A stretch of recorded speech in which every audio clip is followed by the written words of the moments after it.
Bonjour à tous et bienvenue dans cette partie consacrée spécifiquement aux fêtes de l'Éternel.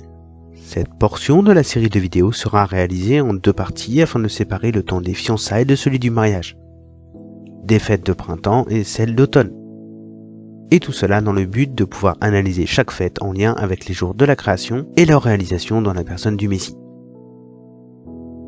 Comme nous l'avions vu, les fêtes de l'Éternel sont organisées comme un mariage galiléen. La première venue est celle de la souffrance de Machar ben Yosef, des fiançailles et de la promesse du retour. La seconde venue est celle de la gloire du Messie régnant, Machar ben David, de la révélation, de la restauration de toutes choses et du mariage avec l'épouse qui s'est préparée pendant son absence. Deux venues présentées comme 2 jours mais qui n'en forment qu'un, d'où le jour Érad de Genèse 1. Les fêtes sont décrites en Lévitique 23, Nombres 28 et 29, ainsi qu'en Deutéronome, chapitre 16. Nous n'utiliserons pas ici les chapitres du livre des Nombres car ils parlent avant tout des sacrifices à faire lors des fêtes et une analyse de ces derniers viendrait rallonger encore un peu plus la méditation qui est là avant tout pour vous aiguiller, vous intéresser à réfléchir et chercher par vous-même pour découvrir la vérité. Mais nous pouvons toutefois remarquer que le chapitre 28 ne concerne que les fêtes de printemps et le 29 celles d'automne. Nous avons pu voir que Machiar est pleinement lié au jour de la création et l'analyse des fêtes va nous permettre de lier tout cela en une seule unité, tout en nous permettant de voir les accomplissements et les liens imbriqués. Nous pouvons ajouter que cela n'est pas un hasard, le nom du Messie recouvrant pleinement la Ménorah, donc l'unité des 7 branches, mais cela est aussi prophétisé dans le fait que nous avons déjà vu. La présence nécessaire du Yod de Dieu en l'homme. Comme le Messie, celui qui fait entrer dans la terre promise, lui aussi dispose de ce Yod, comme Oséa vu son nom changé en Yoshéa, Josué, pour diriger le peuple. Le sceau du Père est sur celui qu'il a désigné par son esprit, comme cela fut montré à Moïse avant son départ. Nous pouvons lire cela en Deutéronome chapitre 31 et chapitre 34. Nous savons qu'il a pris sur lui nos fautes afin de nous faire entrer là où nous ne pouvions pas par nous-mêmes. La dernière soirée de Yeshua avant d'être crucifié nous laisse perplexes car il demande d'être libéré d'une coupe qu'il a déclaré pourtant désirer quelques jours auparavant, malgré l'angoisse, et qu'il déclare d'ailleurs devoir boire quand il sera fortifié par l'ange envoyé en réponse à sa prière. Il nous fait ainsi comprendre qu'il allait boire la même coupe que nous, être tenté en toutes choses comme nous le sommes, payer le prix que nous devrions payer pour ne pas respecter notre engagement envers notre Créateur, l'époux, par le salaire du péché. C'est ce poids qu'il ressent et qui exprime notre angoisse propre, face à notre conscience, refusant de boire cette coupe pour ne pas être redevable devant Dieu et agir dans une soi-disant liberté qui n'est qu'un artifice. C'est notre cri pour ne pas être livré au salaire du péché, et non une simple fuite face aux responsabilités. Il a ainsi pris notre humanité et notre condamnation sur lui afin de nous faire entrer dans son royaume dont nos péchés nous tenaient éloignés, scellant l'alliance en lui qui est 100% homme et 100% Dieu. La première venue, celle des fêtes de printemps, les jours 1 à 4, vont nous permettre de voir que le plan de Dieu surpasse de loin la moindre de nos pensées, et l'inspiration aux hommes, pour le modèle du mariage galiléen, n'est pas non plus un hasard.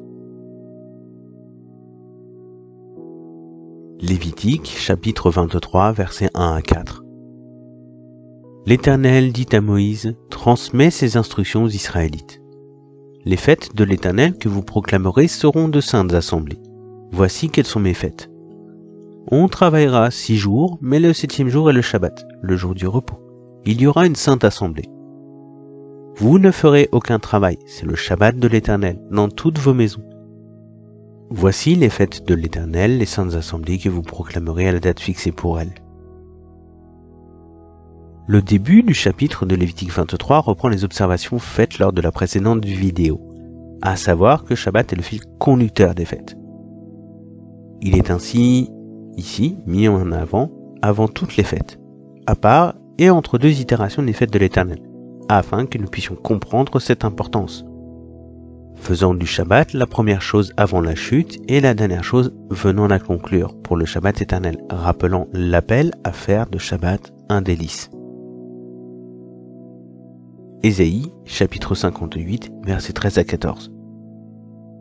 Si tu retiens ton pied pendant le Shabbat pour ne pas faire ce qui te plaît, durant mon saint jour, si tu considères le Shabbat comme un plaisir, le jour saint de l'Éternel comme digne d'être honoré, et si tu l'honores en ne suivant pas tes voies habituelles, en ne cherchant pas à accomplir tes propres désirs et en ne parlant pas dans le vide, alors tu trouveras ton plaisir dans l'Éternel. Alors je te ferai monter sur les hauteurs du pays et te ferai jouir de l'héritage de ton ancêtre Jacob. Oui, c'est l'Éternel qui l'affirme. Le cycle des fêtes de printemps concerne les fêtes de Pessah, la Pâque, la fête des pains sans levain, la fête des prémices et la fête de Shavuot, Pentecôte. Les fêtes de Pessah et des pains sans levain sont entremêlées sur le premier soir. La fête des pains sans levain dure une semaine, comme nous allons le voir, mais lisons ensemble les passages concernant ces fêtes dans la parole avant de les analyser. Pessah et la semaine des pains sans levain. Lévitique, chapitre 23, versets 5 à 8. Le 14e jour du premier mois, au coucher du soleil, ce sera la Pâque de l'Éternel. Et le 15e jour de ce mois, ce sera la fête des pains sans levain, en l'honneur de l'Éternel. Vous mangerez pendant 7 jours des pains sans levain. Le premier jour, vous aurez une sainte assemblée, vous n'effectuerez aucun travail pénible. Pendant 7 jours, vous offrirez à l'Éternel des sacrifices passés par le feu. Le 7e jour, il y aura une sainte assemblée, vous n'effectuerez aucun travail pénible. Deutéronome, chapitre 16, versets 1 à 8. Observe le mois des épis et célèbre la Pâque en l'honneur de l'Éternel ton Dieu. En effet, c'est au cours du mois des épis que l'Éternel ton Dieu t'a fait sortir d'Égypte, pendant la nuit. Tu feras le sacrifice de la Pâque en l'honneur de l'Éternel ton Dieu, en prenant dans ton petit et ton gros bétail, à l'endroit que l'Éternel choisira pour y faire résider son nom. Pendant la fête, tu ne mangeras pas de pain levé, mais tu mangeras pendant 7 jours des pains sans levain, du pain de misère, car c'est avec précipitation que tu es sorti d'Égypte. Ce sera le cas afin que tu te souviennes toute ta vie du jour où tu es sorti d'Égypte. On ne verra pas chez toi de levain sur tout ton territoire pendant 7 jours. Aucune partie des victimes que tu sacrifieras le soir du premier jour ne sera gardée pendant la nuit jusqu'au matin. Tu ne pourras pas faire le sacrifice de la Pâque à n'importe lequel des endroits que l'Éternel, ton Dieu, te donne pour y habiter. C'est à l'endroit que l'Éternel, ton Dieu, choisira pour y faire résider son nom que tu feras le sacrifice de la Pâque.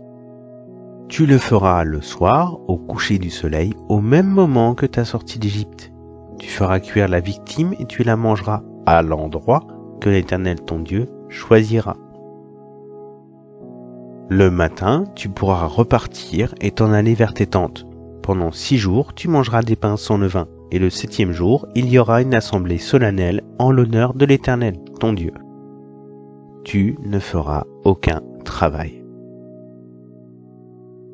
L'apôtre Jean appuie fortement sur la liaison de cette fête avec l'événement de la crucifixion de notre Seigneur Yeshua.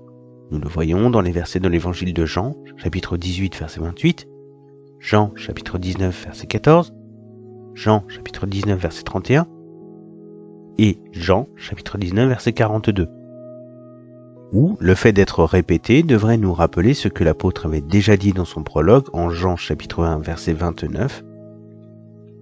Le lendemain, il vit Jésus venant à lui, et il dit « Voici l'agneau de Dieu qui ôte le péché du monde ».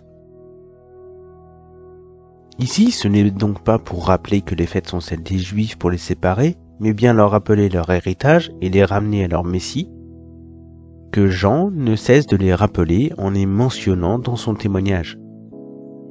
Le dernier repas avec les disciples nous permet ainsi d'observer la liaison des fêtes qui sont ici pour initier l'alliance, la sceller, déclarer devant les témoins les fiançailles comme nous l'avons vu, afin de séparer la lumière des ténèbres, et les eaux d'en haut de celles d'en bas, dans la personne du Messie, par son œuvre à la croix. Le sacrifice, l'offrande de vin, ne peut pas être séparé de la sanctification, représentée par le pain sans levain. C'est par le sacrifice de Yeshua que la rédemption, la réparation de toutes choses et toutes nos offenses, est réalisée par le sacrifice de l'agneau de Dieu. Matthieu, chapitre 26, verset 17. Le premier jour des pains sans levain, les disciples s'adressèrent à Jésus pour lui dire « Où veux-tu que nous te préparions le repas de la Pâque ?» Matthieu, chapitre 26, versets 26 à 29. Pendant qu'ils mangeaient, Jésus prit du pain et prononça la prière de bénédiction.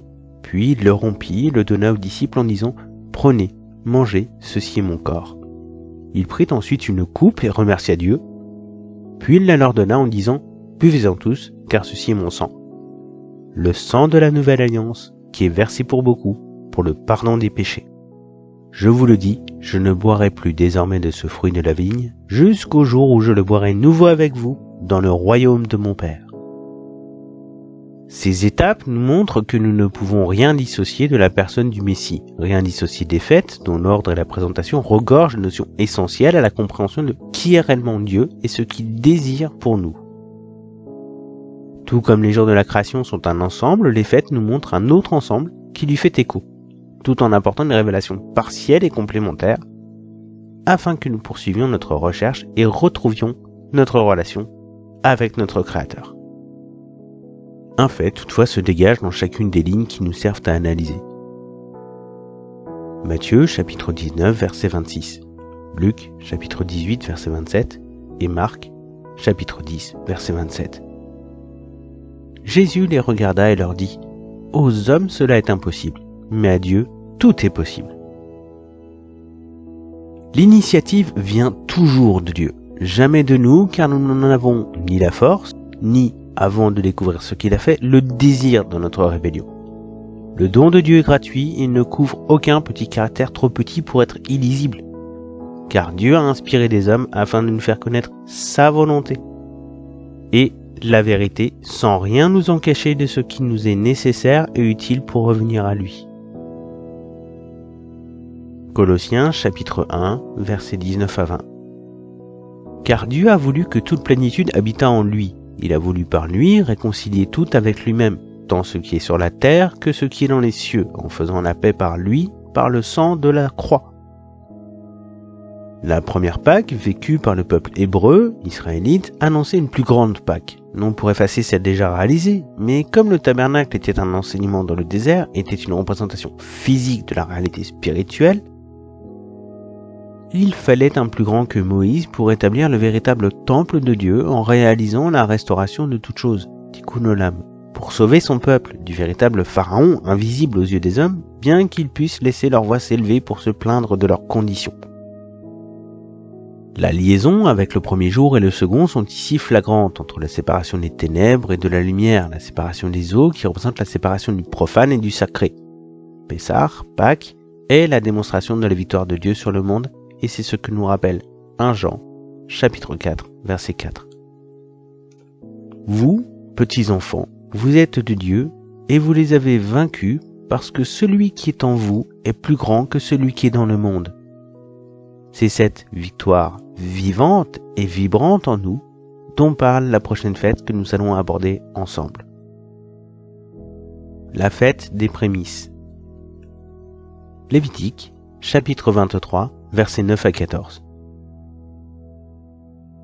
L'Éternel dit à Moïse, « Transmets ces instructions aux Israélites. Quand vous serez entrés dans le pays que je vous donne et que vous y ferez la moisson, vous apporterez au prêtre la première gerbe de votre moisson. Il fera avec la gerbe le geste de présentation devant l'Éternel, afin qu'elle soit acceptée. Il fera le geste de présentation le lendemain du Shabbat. Le jour où vous présenterez la gerbe, vous offrirez en holocauste à l'Éternel un agneau d'1 an sans défaut. Vous y joindrez une offrande de 4 litres et demi de fleurs de farine pétrie à l'huile, comme offrande passée par le feu dont l'odeur est agréable à l'Éternel. Et vous ferez une offrande d'1 litre de vin. Vous ne mangerez ni pain, ni épis rôtis ou broyés, jusqu'au jour même où vous apporterez l'offrande à votre Dieu. C'est une prescription perpétuelle pour vous au fil des générations, partout où vous habiterez. Comme nous l'avons vu, le premier jour de la semaine est après le jour du Shabbat. Je ne parlerai pas ici du calcul de la date de la mort de Yeshua dans cette vidéo. Je nous invite plutôt à nous rappeler le véritable événement sans lequel notre foi ne peut tenir, comme le déclare Paul entre 1 Corinthiens, chapitre 15, verset 14. Et si Christ n'est pas ressuscité, notre prédication est donc vaine, et votre foi aussi est vaine. Yeshua est ressuscité lors de la fête des prémices, et cela nous est confirmé par les évangélistes quand ils parlent du matin du premier jour de la semaine. Marc 16, verset 9, Luc chapitre 24, verset 1, Matthieu chapitre 28, verset 1, Jean chapitre 20, verset 1. Jean au chapitre 20, verset 17 nous relie à cette fête par cette phrase qui pourrait sembler offensante. Jésus lui dit « Ne me touche pas, car je ne suis pas encore monté vers mon Père, mais va trouver mes frères, et dis-leur que je monte vers mon Père et votre Père, vers mon Dieu et votre Dieu. » En fait, Yeshua doit être élevé comme et en même temps que la gerbe, qui doit être élevée, tel un signe du passage de la création à la nouvelle création. Comme Paul le présentera en Colossiens chapitre 1 verset 18 et en 1 Corinthiens chapitre 15 verset 22 à 23. Et comme tous meurent en Adam, de même aussi tous revivront en Christ, mais chacun en son rang. Christ comme prémisse, puis ceux qui appartiennent à Christ lors de son avènement. Comme la première gerbe représente la récolte remise dans les mains de Dieu par la foi, le Messie remet son œuvre réalisée en lui, par sa mort et sa résurrection, au Père, afin qu'il agrée et lui remette tout pouvoir au ciel et sur la terre. Matthieu, chapitre 28, verset 18. Ce n'est qu'ainsi qu'il peut demander l'envoi de la Ruach HaKodesh, le Consolateur, vers ceux qui ont mis leur foi en lui. C'est aussi dans le lien avec le troisième jour que nous voyons la réalisation de la résurrection, qui est l'apparition du sec, de ce qui produit du fruit. Cette réalisation se déroule dans le fait que la terre libère celui qui est mort, comme le déclare Jean, chapitre 12, verset 24. En vérité, je vous le dis, si le grain de blé tombé en terre ne meurt pas, il reste seul. Mais s'il meurt, il porte beaucoup de fruits. Cette réalisation dans le Messie des fêtes nous permet de réellement comprendre la partie prophétique des paroles de notre Créateur et de ce qu'il institue pour son peuple. Jean, chapitre 10, versets 17 à 18. Le Père m'aime parce que je donne ma vie, afin de la reprendre. Personne ne me l'ôte, mais je la donne de moi-même. J'ai le pouvoir de la donner, et j'ai le pouvoir de la reprendre. Tel est l'ordre que j'ai reçu de mon Père. Yeshua nous rappelle que cet ordre des choses vient du Père et que le Fils a reçu du Père ce dont il avait besoin pour accomplir son œuvre, pour la création entière, pour réaliser les fiançailles sans nous laisser orphelins, ni sans de quoi subvenir à nos besoins dans l'attente de son retour. Si nous nous arrêtons quelques instants sur les propos de Yeshua, nous pourrons comprendre sa nature, mais aussi le miracle encore plus grand que nous ne l'imaginions de la résurrection. J'ai le pouvoir de la donner et j'ai le pouvoir de la reprendre. Yeshua a ainsi choisi lui-même l'instant de sa mort en libérant l'esprit, mais il a aussi lui-même choisi l'instant de sa résurrection alors qu'il était mort. Cela devrait nous interroger sur qui est ainsi capable de réaliser ce miracle, non? Comme les apôtres se sont interrogés sur qui était cet homme qui pouvait calmer les eaux déchaînées. Ces trois premières fêtes se réalisent comme en un clin d'œil, un seul instant. Comme lors des fiançailles, les témoins sont présents.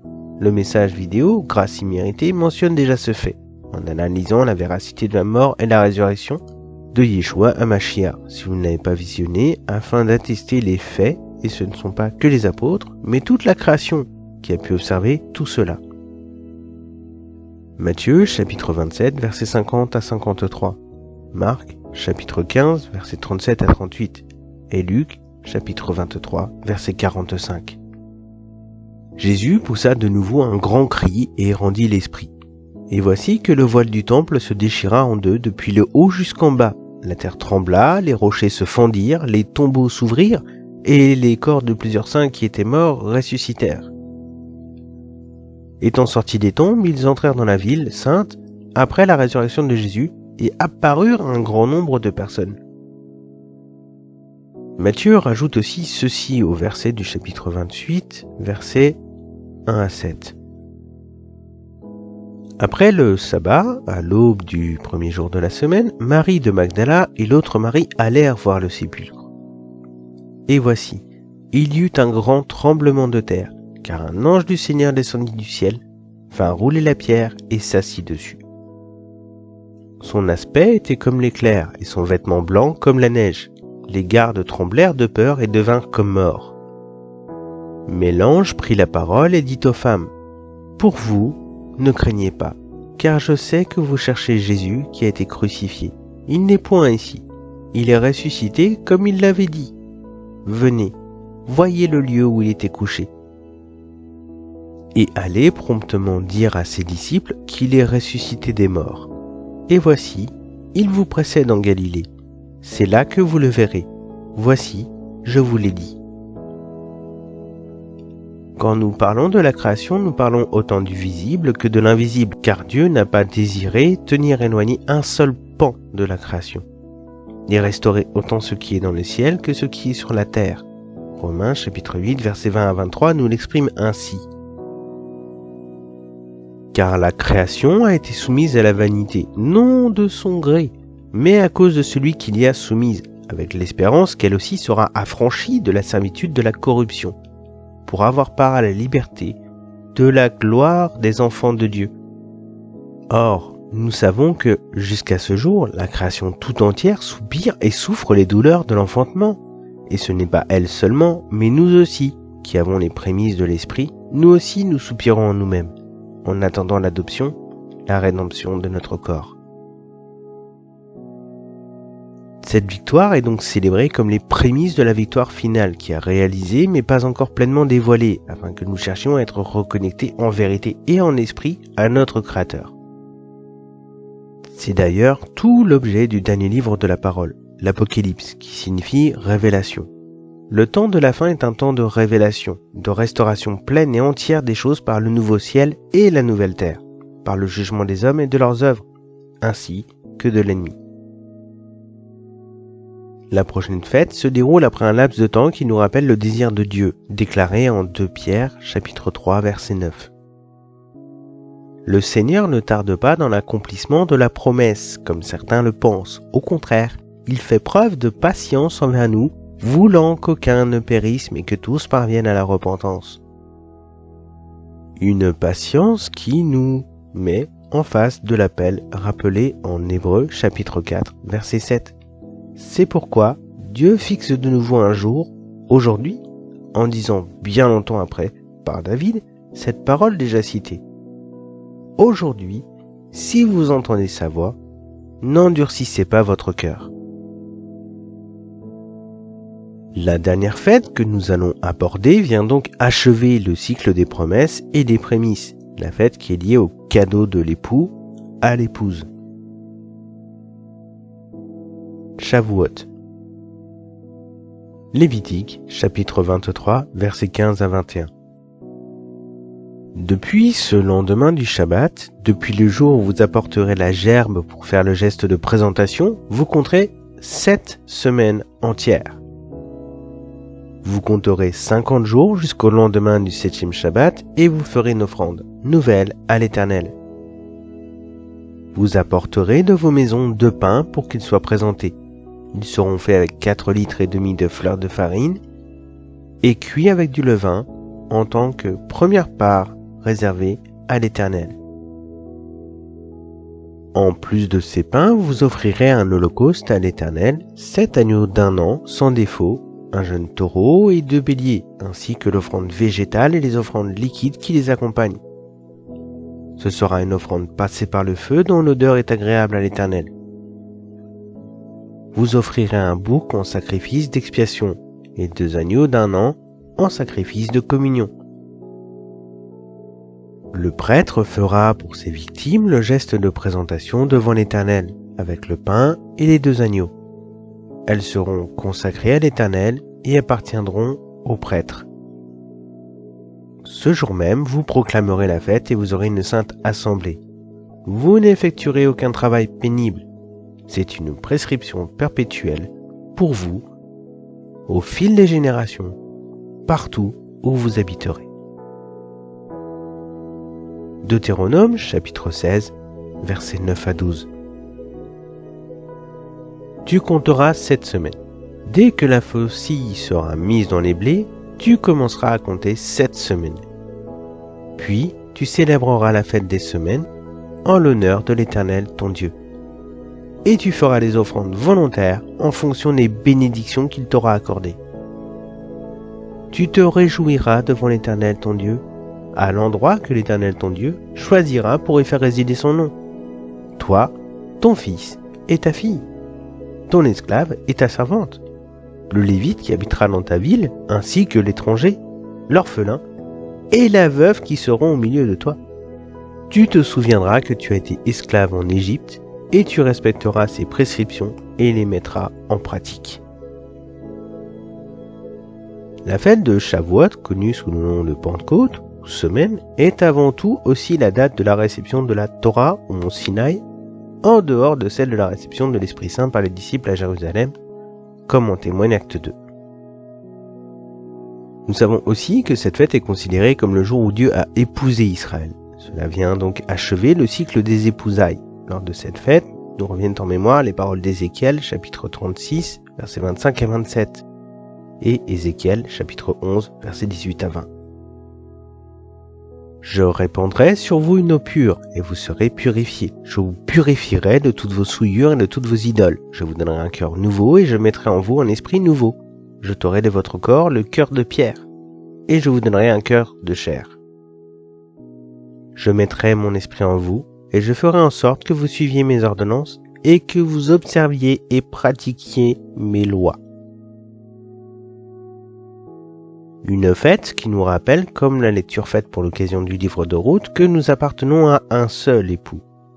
Un époux qui nous a donné son esprit, afin de nous rappeler chaque jour son amour, son retour, son aide face à ce qui pourrait survenir en son absence. Nous n'avons pas été rachetés à un si grand prix pour être abandonnés l'instant d'après. D'ailleurs, Israël non plus n'est point abandonné comme nous l'avons vu, car Israël a été racheté au grand prix des premiers-nés d'Égypte. Et la grâce répandue sur les premiers-nés hébreux en raison du sang de l'agneau apposé sur les portes. Israël a été épousé dans le désert comme Yeshua nous a épousés dans le désert en venant vers nous avec les coupes de la libération, affranchissement, de la délivrance, jugement et de la rédemption, rachat. Nous attendons donc avec impatience la coupe de l'adoption, qui est aussi celle de la justification, qui sera bue avec notre époux à son retour quand il viendra nous enlever. Les 4 fêtes de printemps nous laissent aussi entrevoir cette complémentarité des coupes bues lors de la soirée de la Pâque. Exode, chapitre 6, versets 6 à 7. C'est pourquoi, dit aux Israélites, je suis l'Éternel. Je vous libérerai des travaux dont vous chargent les Égyptiens. Je vous délivrerai de leur esclavage. Et je vous rachèterai avec puissance et par de grands actes de jugement.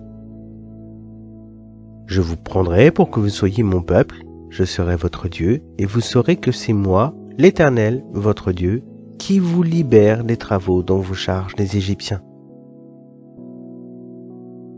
Pessah, Pâques et la fête des pains sans levain, reliés au premier jour, représentent donc la libération du péché.